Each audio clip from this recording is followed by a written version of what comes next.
Today, we actually have a very similar situation. We have every municipal government, every local county government in the United States of America is subordinate to what's called Dillon's rule that says that none of these local, municipal, and county governments have agency of their own. They have no sovereignty, and the people living within their jurisdiction aren't citizens of those local communities. They're just tenants living within the jurisdiction of a state subdivision. A municipality is seen as a subdivision of the state, just as the colonies were seen as subdivisions of the empire. And as such, they have no authority to make laws of their own without the permission of the state. Mhm.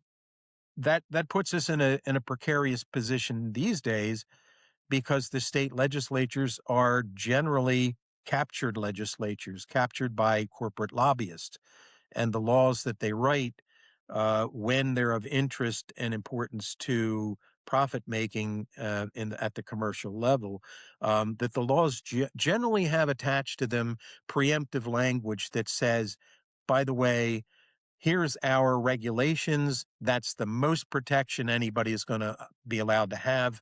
Local governments aren't allowed to protect themselves any more than the state has arranged in conjunction and consultation with the lobbyist for the industries.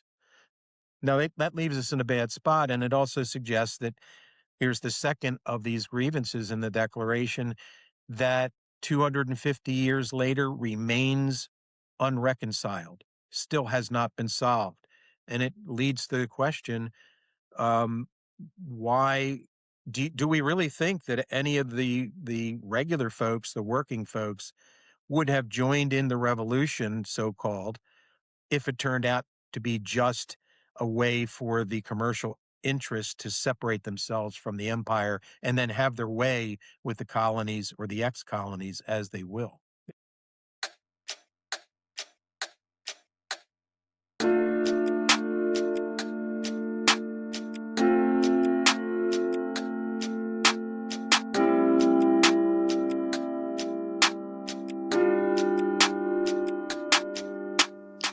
Welcome to Truth and Reckoning, a broadcast from CELDF. In this show, we'll learn from frontline organizers and communities fighting against environmental destruction. We'll explore different perspectives and innovative strategies for movement building, the potency and the potential of rights of nature, and effective action in defense of our communities. And we'll share inspiring stories of people working towards right relationship with the land and each other. I am your host, Max Wilbert.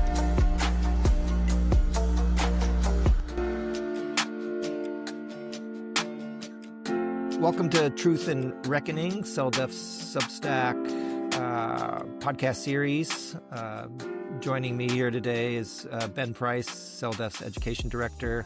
My name is Kai Hushka. I'm the Executive Director for CELDF. We're wanting to dig in today to an aspect of the Declaration of Independence that we at least think a lot of people don't or haven't really spent time with. And the reason we're doing this is part of a series that we launched a few months back called America 250, a Revolutionary Perspective.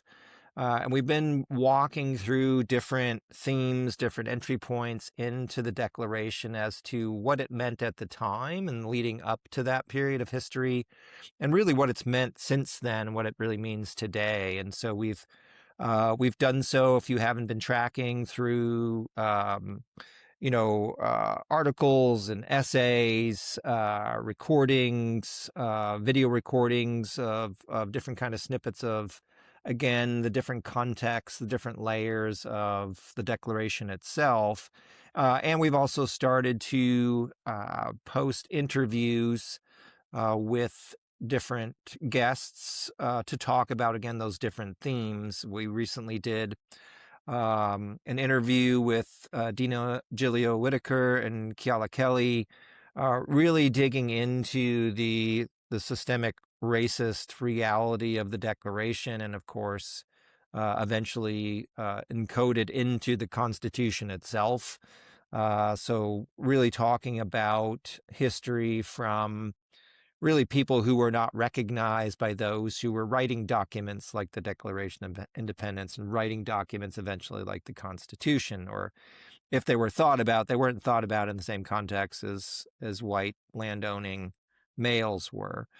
And today really is picking up on a different theme, which is about the demands and really the grievances that led to the ultimate demand, which was to separate from the British Empire. And um, in the Declaration of Independence, if you haven't picked it up lately and blown off the dust and reread it, that second half of the Declaration really is the list of grievances, 27 grievances that the people in the colonies there levied against the king. Though I don't know, Ben, I was reading it, rereading it this morning in preparation to sitting down with you, and the truth is, it wasn't really just the king, right? It was the whole No, aristocracy. It was the East India Company. You know, it's really the corporate state of the time, as CELDF has been using that term for many years to describe the relationship between corporate actors, the big corporate entities, and government itself. I mean, you had that identical situation back then, even though they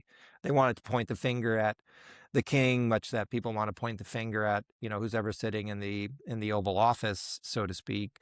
But yeah, it struck me that, you know, there's a lot going on, and again, historically speaking, you know, many of the things that we get exposed to, let's say through the books that we end up reading or the school courses we go to, are really not just incomplete, but like we've been doing through this series, trying to tackle some big myths and some really just lies, you know, falsities about what was intended, where we've ended up, what the result has been. And, you know, that's really been um, the main thing driving us through this A250 series in the way that we have, but of course really represents CELDF as a whole and being the truth tellers we are. But I guess I want to maybe just kick off our conversation with, you know, what was sort of the historical context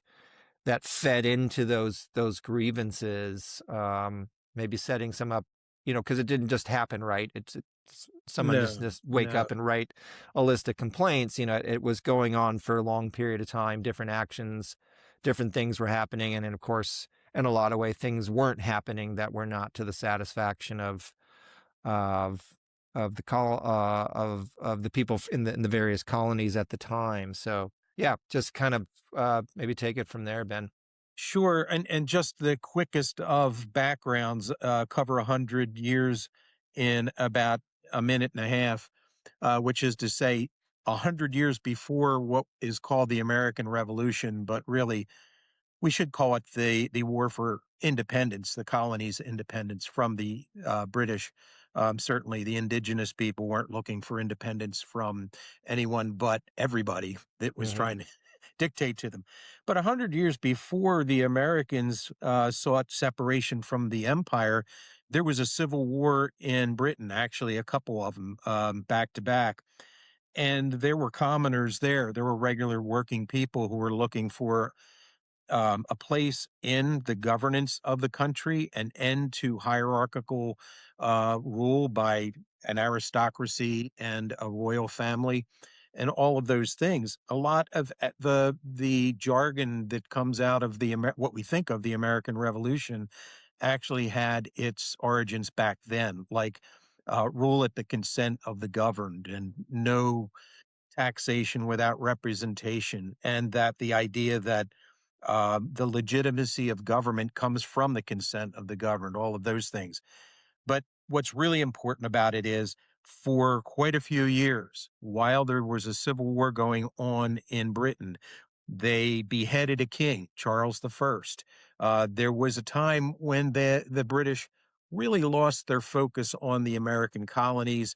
And during that time, communities, and I mean really local communities, not states, what we think of as states today, experimented with governing themselves locally and making local laws, really to make their lives a little bit easier. What can we do to keep the hogs from running down Main Street, or basic, really simple laws, and they thought they should have a right to do that.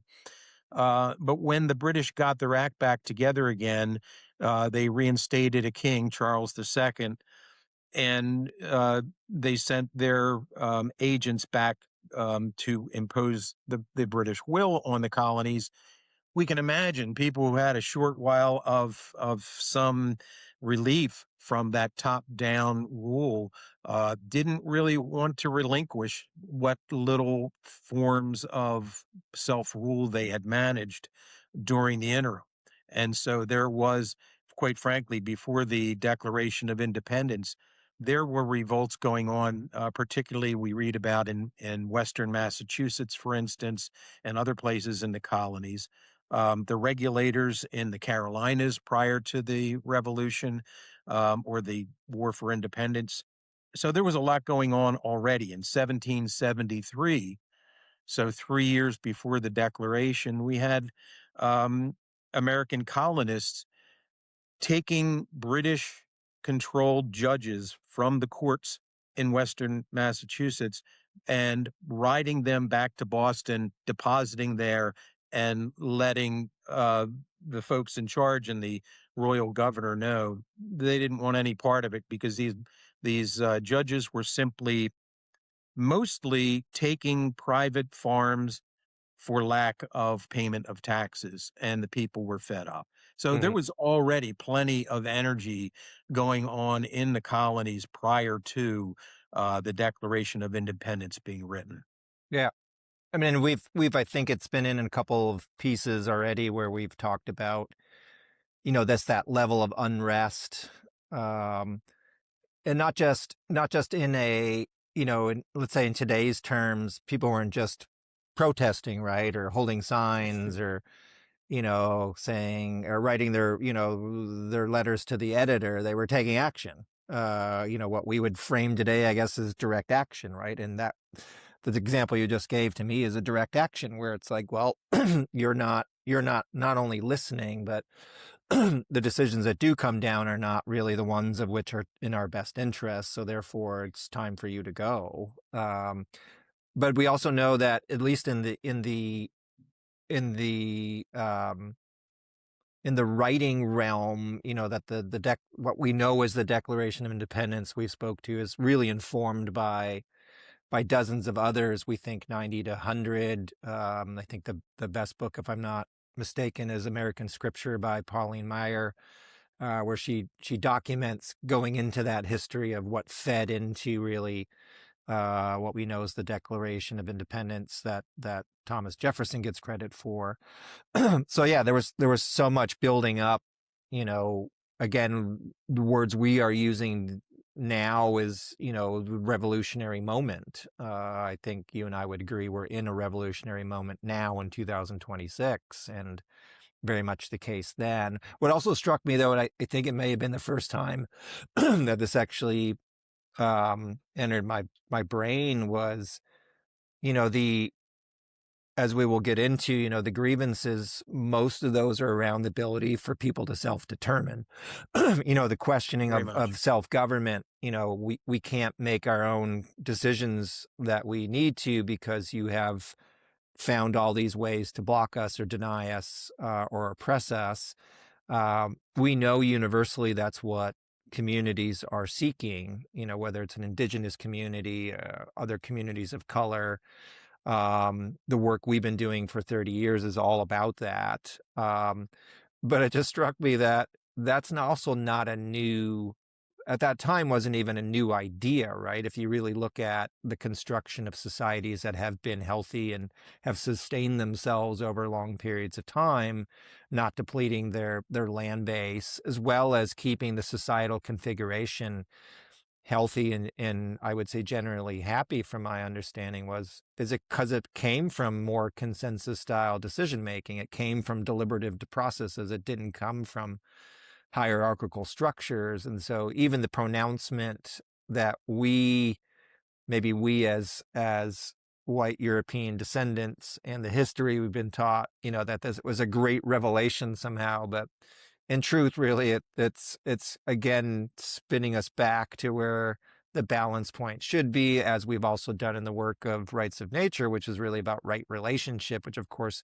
other people over millennia have understood. That's where we need to be, governmentally. That pronouncement was again a validation towards that. So to me, that's important, that in the midst of all that empire building at the time, colonizing as we call it, which of course hasn't stopped, people mobilize not only to point that out, not only list out the grievances, but take action ultimately. So to combine all of that. Absolutely. Taking action was really what it was about. The war for secession from the empire started not with armies being um, organized against each other, but with people in the colonies standing up and saying this is not tolerable. Matter of fact, they named some of the laws that were imposed on the colonies during this 1770s, 1760s, and 70s era as intolerable acts, as laws that they should not have to tolerate. Most people were familiar with what we call the Boston Tea Party, and that was a 1773 direct action, not against the British Crown, but against the British East India Company, which was the largest corporation ever to exist. At one point, it had a standing army in India, in the subcontinent, that was larger than Britain's own army, than its own military.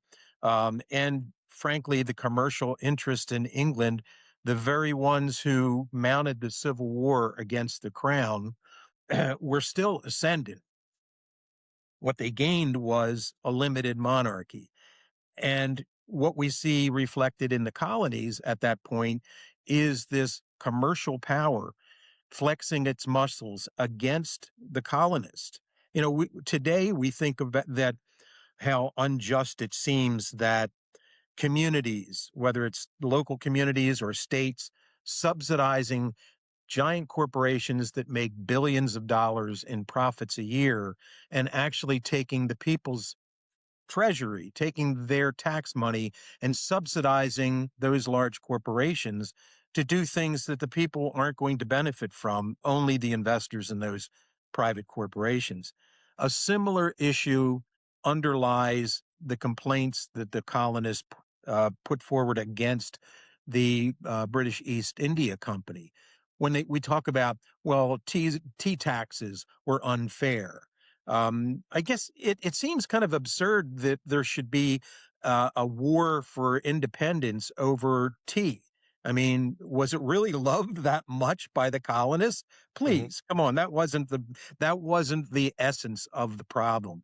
It was that the taxes were imposed on the colonist because the corporation had gone to Parliament and asked that their tax be lower, that they get tax relief, that they, in fact, go without having to pay taxes, as we see going on today with large corporations. So this was definitely not just a matter of not liking kings. It was also a matter of not liking to be under the thumb of any centralized power, whether it was commercial or inherited, as in the royal family. Yeah. Yeah, it's also interesting too the way that you just frame the tax structure. You do think about these large corporations that come into community and they work out all these amazing, you know, tax abatement, um, tax deals where they're, deferring whatever the terminology they use, but it really it's just the offloading of the tax burden somewhere else, which is really going to be the individual. So it's just a different scheme of what was employed years ago in the sense of who held power and to what effect and what was their purpose and who was going to benefit from those actions. So, when we, meaning you and I, or CELDF speaks about the fact that colonization never ended, I mean, you see just so many they're almost not even parallels. They're almost like overlays, right? They're almost completely in alignment. They're just named differently, or there's of course different characters involved. But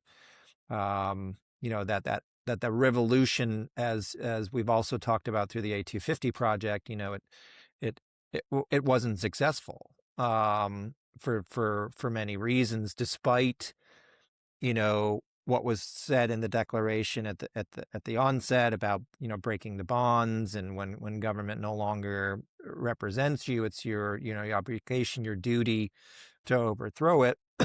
And then the grievances themselves, of which is the topic of today's conversation, very strong language. And of course, as we begin to look at some of these things, besides maybe the style of writing, the grievances are frighteningly similar, the same, not just similar, they're the same kind of grievances that people had in the late 1700s, we're still dealing with today. And it's not as if they just reappeared, right? You and I know from the study of history and the community organizing work we've done, as it never stopped. It just took on a slightly different form, different actors involved, and different sort of mutations of that centralized power came to bear, especially eventually through the construct of the U.S. Constitution itself.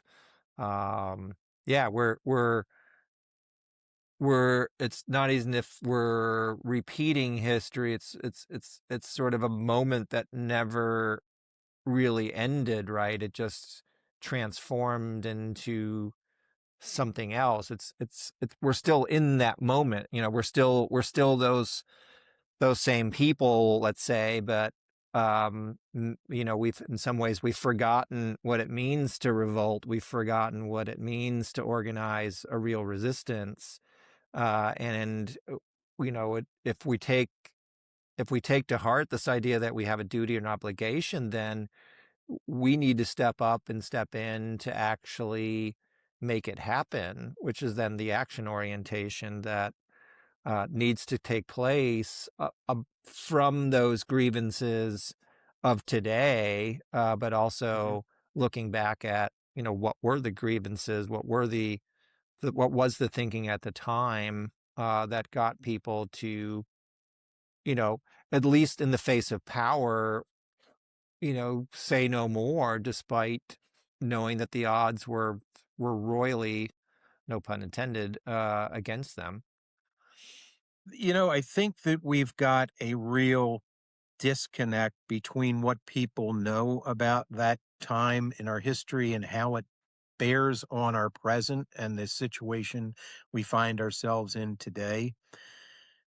And one way to find out what people really were concerned about back then, I mean, we can read the history, and I've read it, and others have read it, and it seems very clear that there were actually two opponents to the British Empire, two groups that wanted to be severed from them, but both of those groups had diametrically opposed visions for where things should go after independence.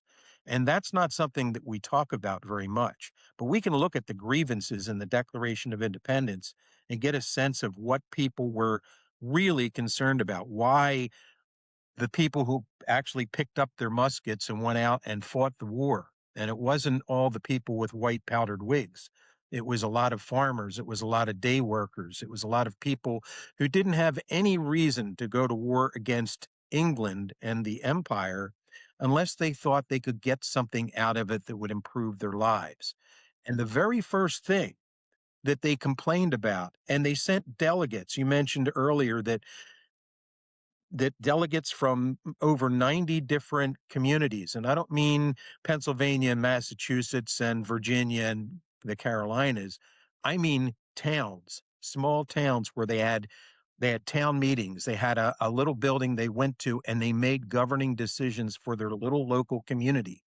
And those places sent delegates to the Continental Congress and told them, here's why we think we need to end this connection to the empire. The very first one they mentioned, at the very top of the list of 27 important grievances was the one that accused the king, as the embodiment of the empire, of not allowing communities to make their own local laws for important issues that were for the good of the community, unless they got permission from the king. Now, it's a funny thing that today we find ourselves in a similar situation where we find people just taking the most recent um, atrocity against communities is the imposition of giant data centers that consume more water than the community can offer for those big facilities, and more energy than the community can generate for its own needs. I mean, this is, and then they're told by their own states and by the federal government that they have no authority to say no. They have no authority to prohibit or ban data centers from being sited. We saw the same thing in 2005 when fracking became just a huge thing in those states that have that gas in the geological formations under their feet. We saw the same thing with factory farms when they were imposed on farming communities, destroying their way of life, destroying independent farming, and really destroying our food system and the quality of the food that we eat, Hmm. centrally controlled by large corporations. So the very first complaint is that communities aren't allowed to govern themselves, at least on local issues that affect the community directly. And it Do seems you that have after 250 years, that grievance has still not been addressed by the United States of America. Why did we have the revolution? That's do the you have question. do you have that do you have the grievances in front of you? I'd be curious, like, what's the actual wording of that one? And then I would ask you, like, are there others in that list that you find particularly Absolutely. interesting that you want to just read so people can kind of hear what the actual construct of how the grievance came So the across? very first grievance in the Declaration reads like this, and it says, "He," referring to the king as the embodiment of the empire, "he has refused his assent to laws the most wholesome and necessary for the public good." Now it's short and sweet. It's really just as simple as you can get, but it's saying not that the state of Pennsylvania or the state of Massachusetts can't make laws, because there was no state. There were no states at all. There were communities that had town meetings. There was no nation. And so it wasn't the United States telling the king, you won't let us make laws, because there was no United States. I mean, the United States was not formed until 13 years later. And some of the official America 250 celebrations that say we're celebrating the birth of the United States don't understand that the United States formation was actually a victory on the side of one of those opposing contenders against the British Empire. We had the commoners, the common working people, who wanted to have a different form of government, non hierarchical, framed out and critiqued by Tom Paine in his famous essay, Common Sense. And then there was the other side that said, no, we want to really create a new nation built on the premises laid out by Adam Smith in The Wealth of Nations. It was really about how can we become a commercial powerhouse, a global powerhouse. And we have a continent in front of us. That was the aspiration. I mean, the Constitution that was written 13 years later, it's the only national constitution I'm aware of that has provisions within its own language for territorial expansion of the nation. Hmm. Most constitutions wouldn't do that. That would certainly not be a friendly gesture to surrounding nations, to their neighbors. But North American continent was seen as an empty space, not counting any of the millions of indigenous people who were already here for a long Yeah. time. Yep. What are some of the other? I know I can't recall exactly, but I think there was. Did we count? Did we say there were about 17 of the grievances were really assertions of the right of self-government, something to that effect? That's about right, I would Yeah. say. There's, just on average, most of them have to do with self-determination at the community level. Hmm. So, for instance, the second of these grievances, it reads like this: He, the king, as the empire, has forbidden his governors, that's the colonial governors, to pass laws of immediate and pressing importance unless suspended in their operation till his assent should be obtained. And when so suspended, he has utterly neglected to attend to them.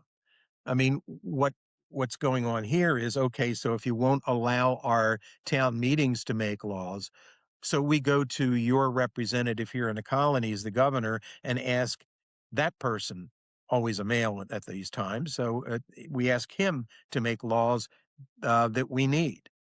And still, that governor needs your okay, and you don't ever get around to giving that okay.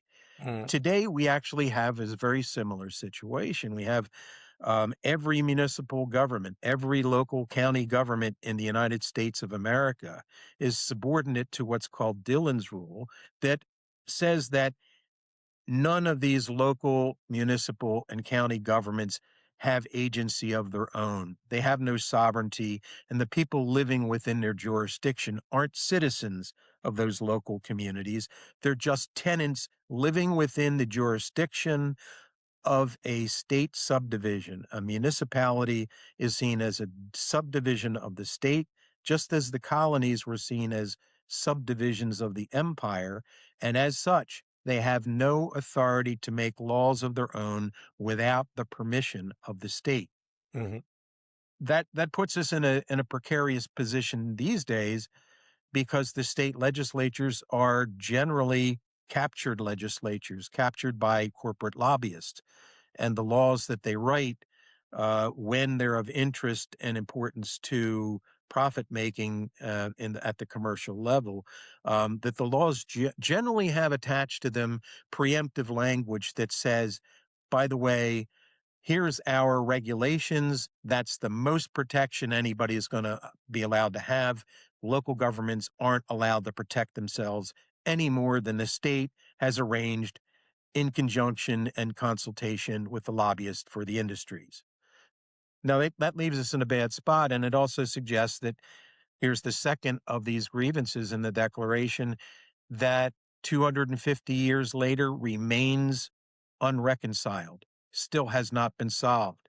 And it leads to the question, um, why do we really think that any of the regular folks, the working folks, would have joined in the revolution, so-called, if it turned out to be just a way for the commercial interests to separate themselves from the empire and then have their way with the colonies or the ex-colonies as they will. Yeah. I was looking at some of the other uh, grievances. Of course, we're encouraging everyone listening here and watching to to read it on their own.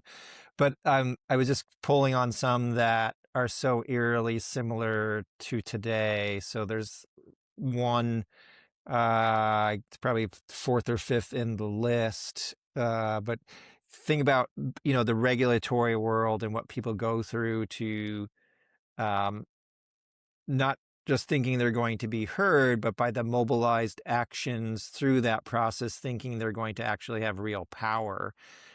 This one always reminds me of that environment where it reads, he has called together legislative bodies at places unusual, uncomfortable, and distant from the depository of their public records for the sole purpose of fatiguing them into compliance with his measures. It just reminds me of, scheduling the regulatory hearing at a time where no one can go, Yeah. or limiting the ability of the people to be able to be heard, or the other elements of, well, you can say what you want, but it doesn't matter because we're only going to look at a small sliver of the reality of this corporate project. And again, the wording may not be how we would express it today, but the reality of how that functions is identical to what the complaints were of the people at the time.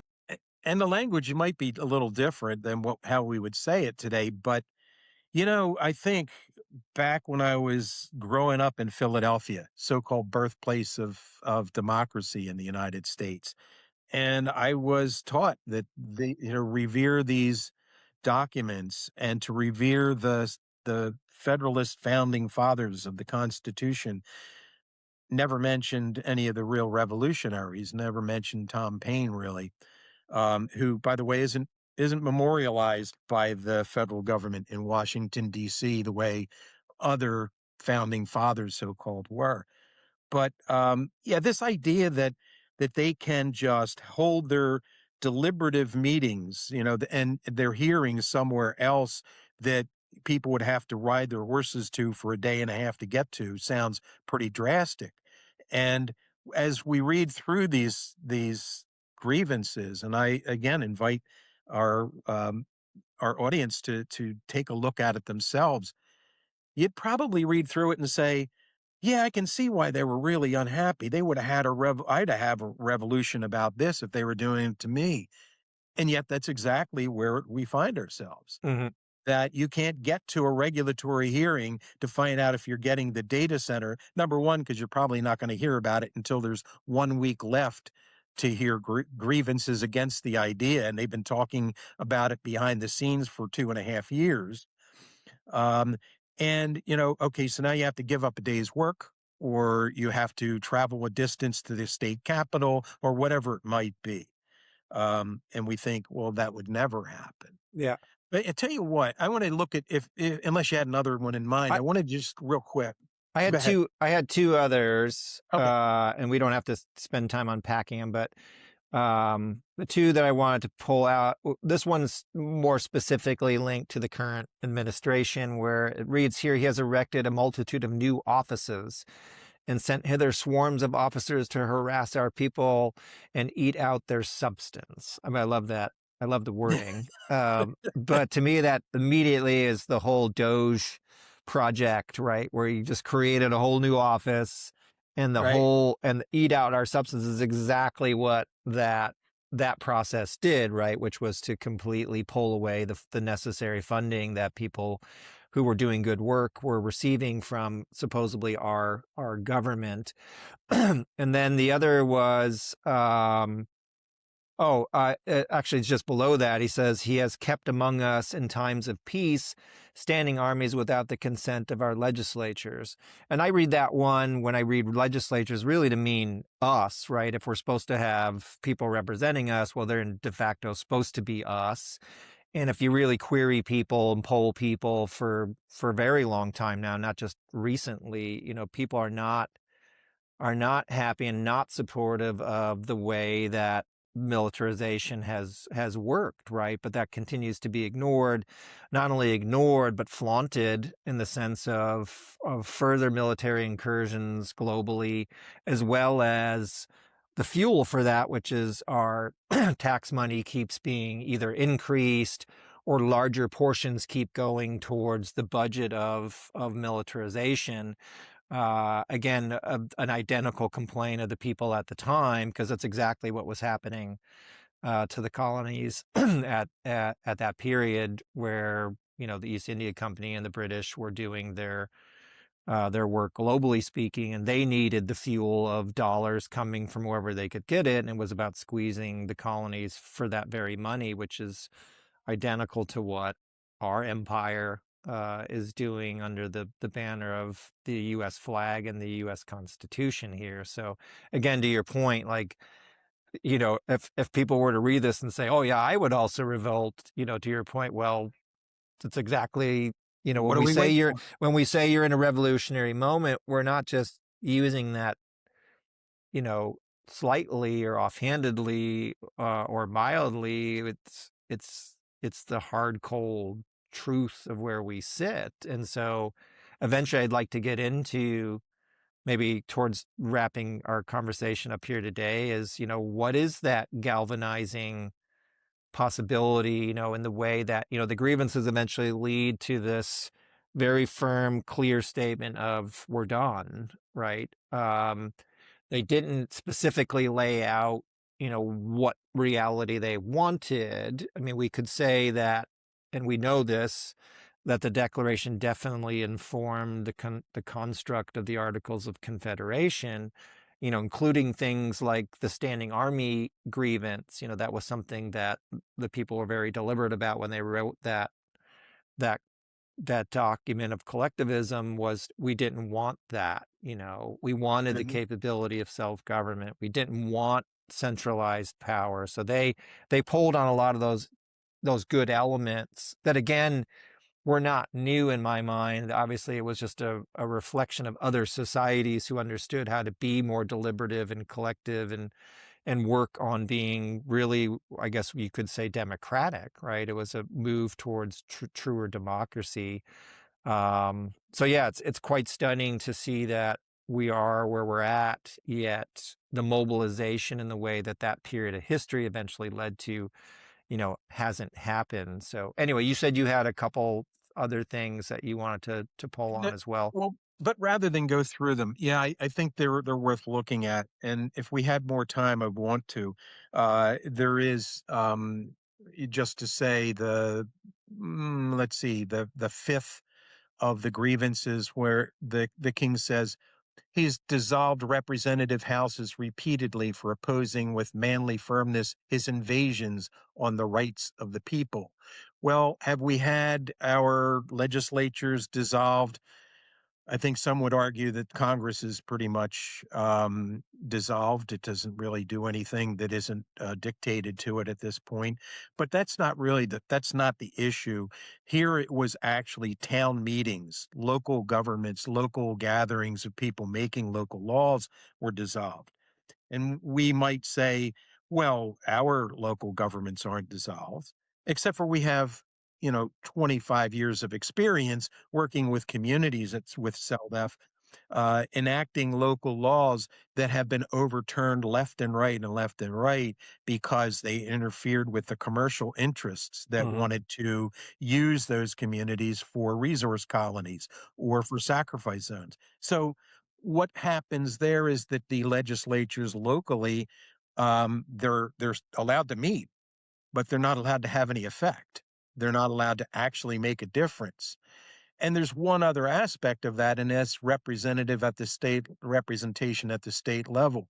No community has representation in their state legislature if their districts are gerrymandered by the two private parties, the private corporations. They're gerrymandered and not respecting community boundaries. So people can't actually have a forceful voice in their state legislature that speaks for that community, representing, as a republic would do, representing the interests of that community, as opposed to just some numerical equivalence of human beings living in carved up districts. That's just another thing.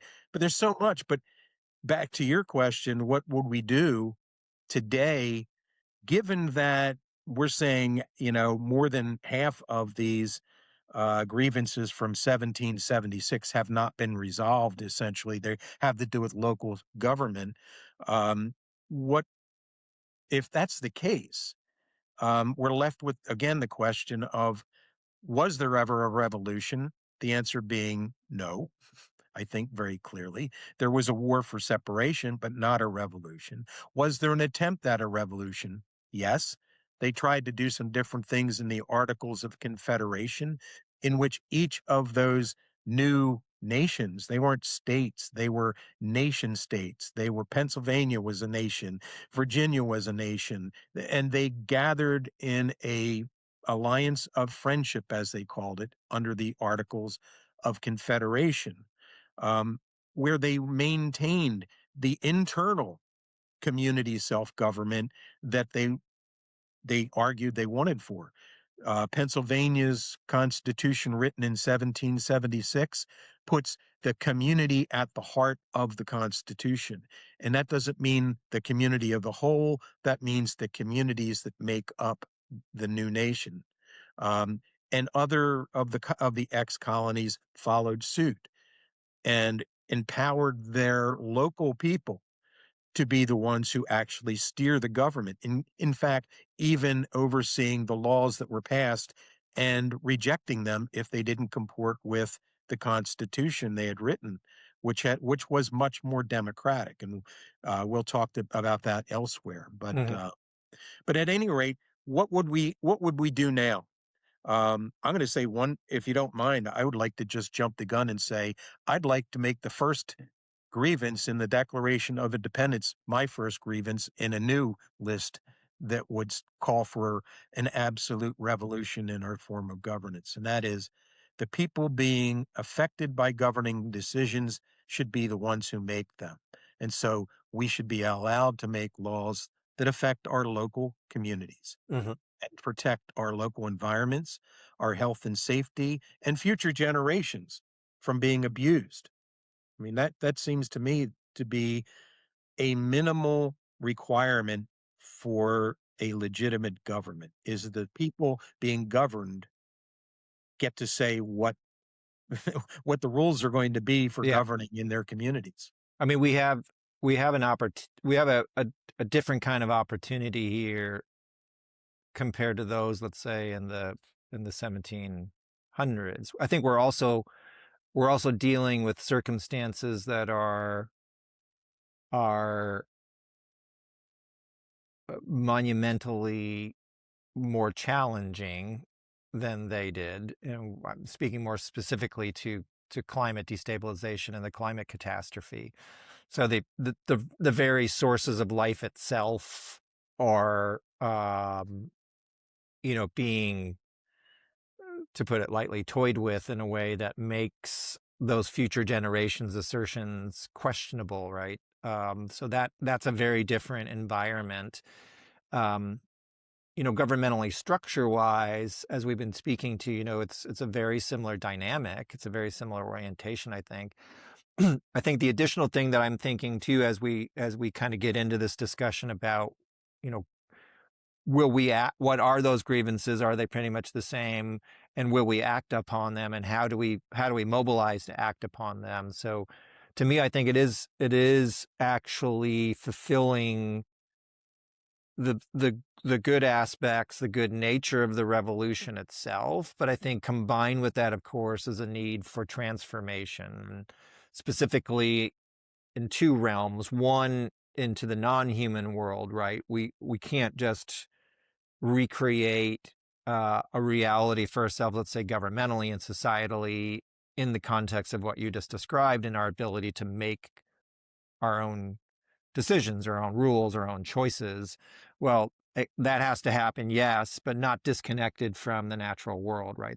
The whole rights of nature, right relationship part is absolutely critical. And that was pretty certain was not something that was on the minds of the drafters of the Declaration, let alone the Articles of Confederation, let alone, clearly not the U.S. Constitution. And I think the other realm really is, again, our orientation to other human beings, right? In the grievances themselves, the 27th grievance is about the savage Indians. So, of course, we have been working on, at least the white community, some of us been working on not only understanding the truth and trying to reckon with that, but developing means for right relationship with Native people, of course, enslaved people, the Black population really today, all of that, of course, has to transform in how we reimagine, let's say, the structure of government. But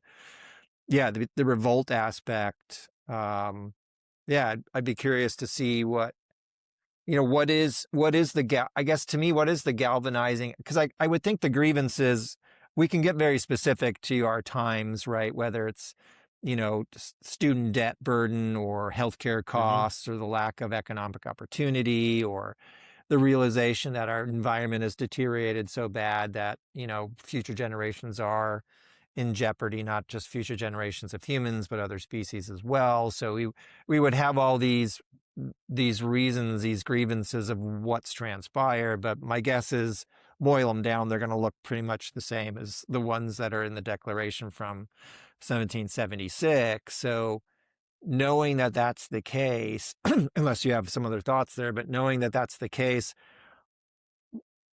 what is going to pull people together, even if it's in small moments? And maybe some of these moments have been happening that we just haven't really seen, but what is it going to take for people to truly revolt in the reality of which they've been immersed in, they've been born into, they've been indoctrinated into? Yet a number of us, of course, understand that and don't accept that, right? We reject it. Uh, It's and, yeah, what is it going to take to build the mobilization? Like you said, there were two groups. You had the gentry, the wealthy elite, who were clearly angling for control. I mean, that was their motivation more than anything, even if they had other elements of the sentiment of other aspects of the more pure, let's say, reasons to revolt. Eventually, what overcame them, because of, unfortunately, humans' propensity to greed, was the power to control. So, but then you had, those farmers, the landless, others who I think really came at it with the right mentality, the right heart energy, which is, we're done getting stepped on. We're done getting oppressed. We want a certain life. In order to get that, we've got to be able to make decisions. And so I think that's where most of us sit, right? We're not the yeah. 1%. And I think we spend so much time wringing our hands thinking there's not a darn thing we can do about anything. We've got these multiple environmental crises with the climate and species die off. We've got cancer clusters all over the place wherever industry comes in. We've got, I mean, name the global issue that we have, and they just seem overwhelming. There's not a darn thing any individual or any one community could do to fix it. So let's stop pretending and let's just, enjoy the ride. No, we actually do have something we could do. I mean, just simple common sense, to borrow a phrase.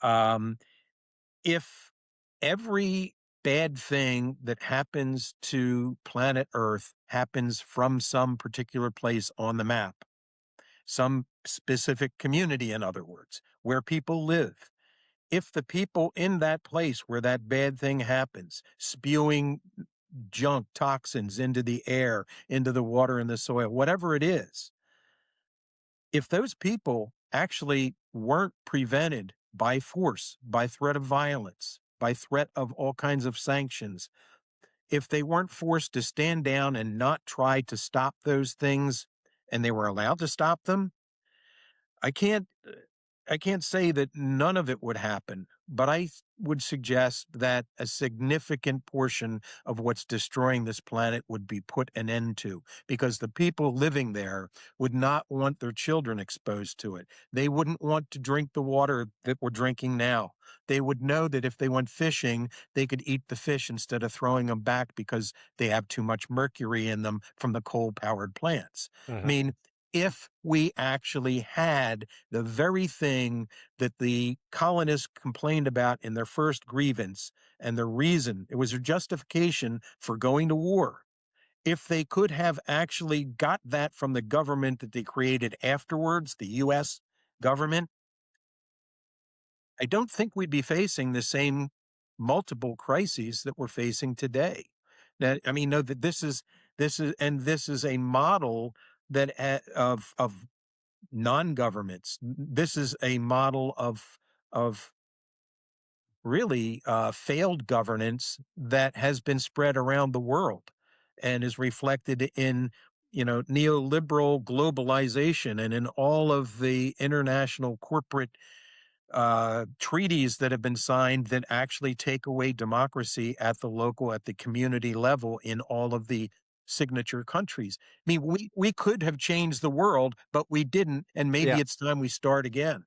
That the studies, the anthropological or sociological, I don't know what, maybe if they fall under both kind of realms, at least when the Western mind has gone in to try to understand other cultures, one of the things they discover is those systems of which have often been labeled as uncivilized, right, unsophisticated, have very sophisticated systems of cultural fabric that gets woven. One of the biggest one being is controlling humans' propensity to quest for power, right? The lust for power, the lust for greed, the inflation of the ego, again, to use more of a Western term. They understood that they needed to construct their systems of society and government to keep that in check. Right. Otherwise, you get exactly where we're at now.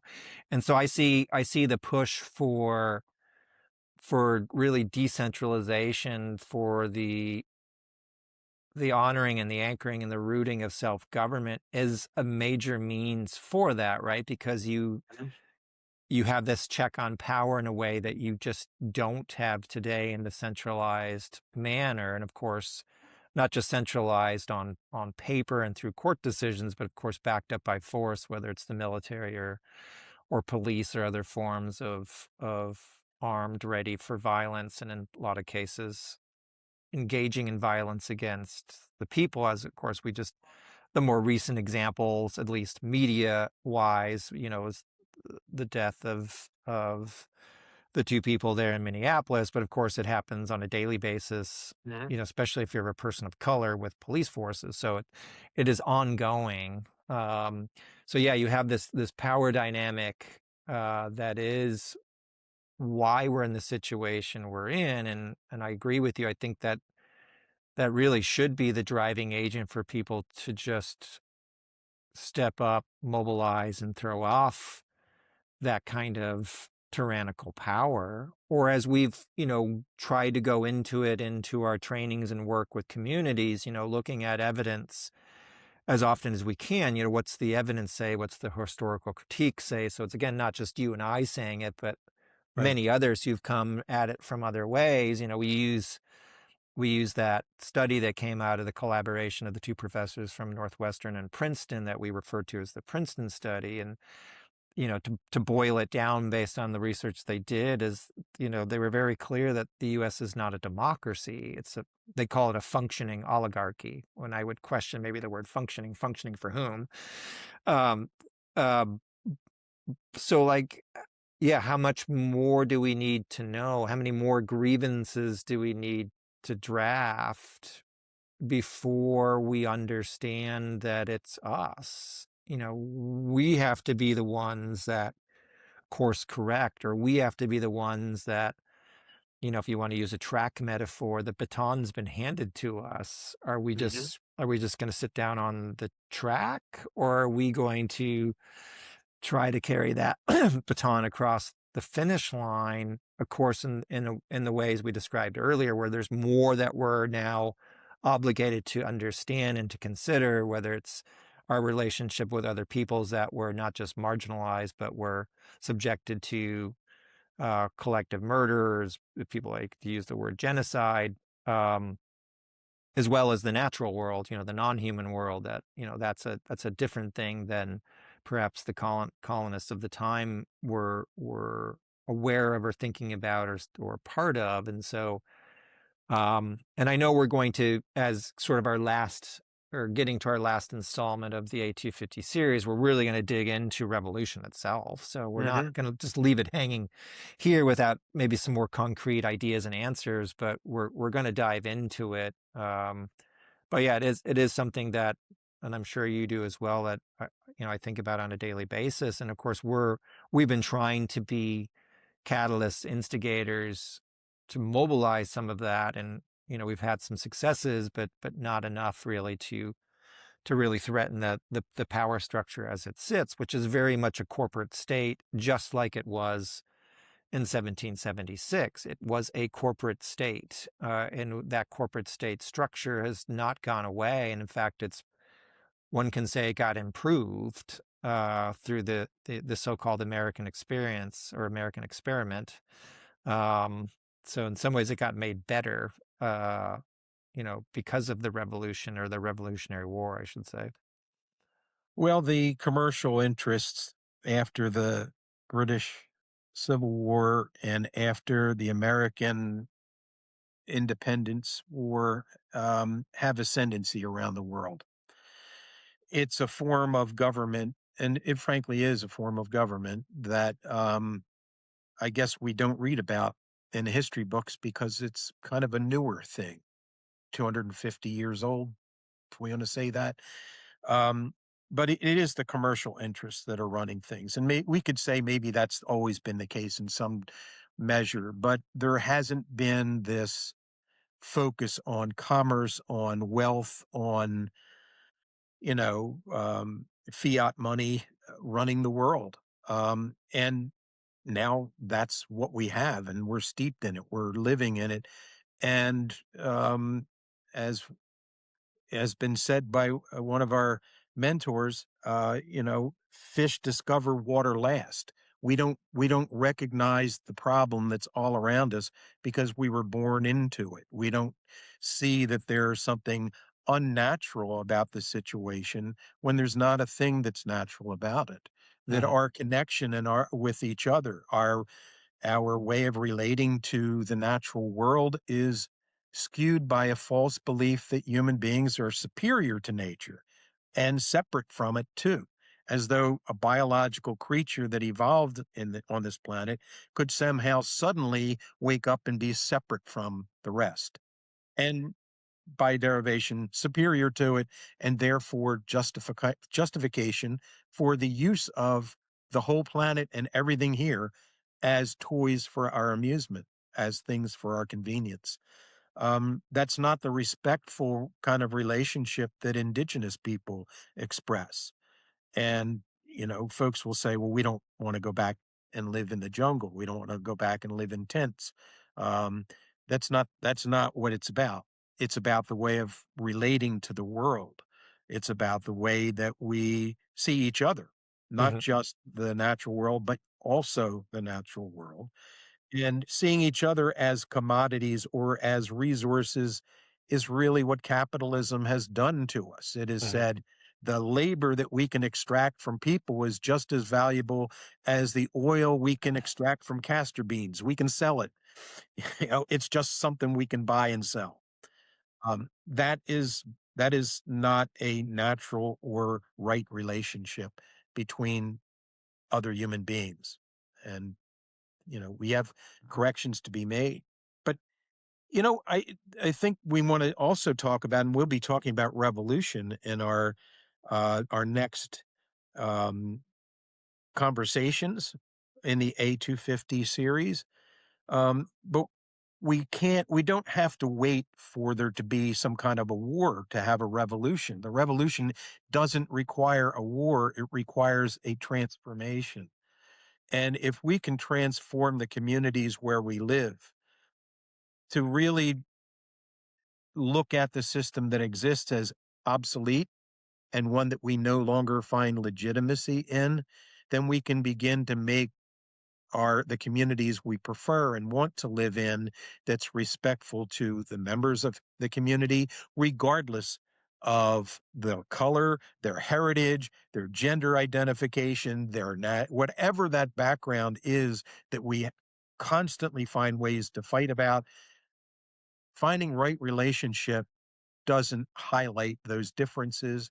It highlights the similarities and it highlights the co codependence. Yeah. I was Not about to the say, we talk about it in the sense of being biocentric, right? That you just described, that Yeah, natural systems are far more collaborative than they are competitive, because that's how healthy systems function. And of course, the way our government, our systems have been set up, they're highly competitive. They don't encourage collaboration. Um, yeah, and it's about individual pursuits versus mutual benefit. Again, also, it's all anti biology. Yet, it's definitely that. we are biological, right? So it's quite stunning that a species that at least self proclaims to have the biggest brains of any species on the planet, can't not just understand that, but engage in that way and maintain it. Like, of course, we've spoken about a number of times here that there have been societies and groups who have understood that and have worked, that's work, right? It's Mhm. work to keep that intact. But unfortunately, those elements of human nature have gotten the best of us. And now that reality is also, in the way has got the best of the entire planet. But yeah, like the part of CELDF's work has been about, being truth tellers. I've been very excited about the A250 series and the different ways that we've gone at it. So for people who haven't engaged in the content, we very much encourage you to engage in it from the standpoint of unlearning, right, to learn. And so, from the Declaration itself, talking about the ideals versus realities, getting into the systemic racism and systemic sexism through the interviews that we had with with Dina and Kiala. We also have one that will be posted soon with Anthony Rogers, Wright Rogers, about the reality of the Black experience in the U.S. as related to the Declaration of Independence. We have this one talking about the demands and grievances, and then the one coming up about the revolution. So going to CELDF.org, going to the Truth and Reckoning Substack page, going to CELDF's YouTube page, you'll find the collections of all these A250 content, as well as other things that CELDF's engaged in. And we often don't do these in the interviews themselves, but just to remind people, this is who we are, right? I don't think you and I could imagine being engaged in anything else, but in order for us to be able to generate the content, to ultimately to work with those frontline communities, because that's our reason to exist. The content, the educating, the training is necessary, but all it has to be funneled into that action piece we've brought up a number of times. That only happens if people support us. So the financial donations, either to CELDF directly or to the Truth and Reckoning Substack page, it's why we can do these things. So we appreciate the people who have donated and encourage those who have been following, who are even new to us, to consider making a donation, because that's part of our reality to continue to do what we do. Yeah, I really do encourage people to have a look at our Truth and Reckoning Substack page. Lots of articles, interviews, podcasts there in the series and out of the series. And I think you'll find plenty of reasons for stepping up and supporting the work that we're doing. So, Yep. Well, Ben, always good talking. I know we talk on a daily basis, but nice to have kind of structured time to dig into the topic of today. So there's never enough time. So I appreciate the opportunity. Thanks. Hopefully soon we can do it in person. So instead of on screen. That'd be great. Okay. All right. Thanks, Ben. Thank you. Cheers. Bye-bye.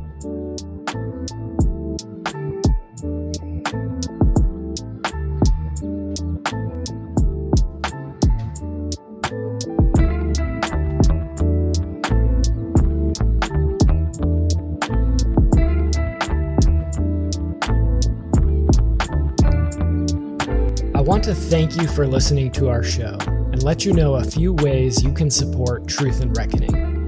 First, share this broadcast with your friends and family. Leave a positive review via your podcast app. Visit the Truth and Reckoning YouTube channel and leave a thumbs up and a comment. The full scope of the work of CELDF, including this show, comes with a financial cost.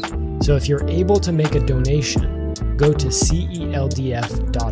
That's CELDF.org. But most importantly, our goal for this show is to empower you to take action. So the best way you can show your support is to get involved with your community and protecting the place where you live. Thank you very much.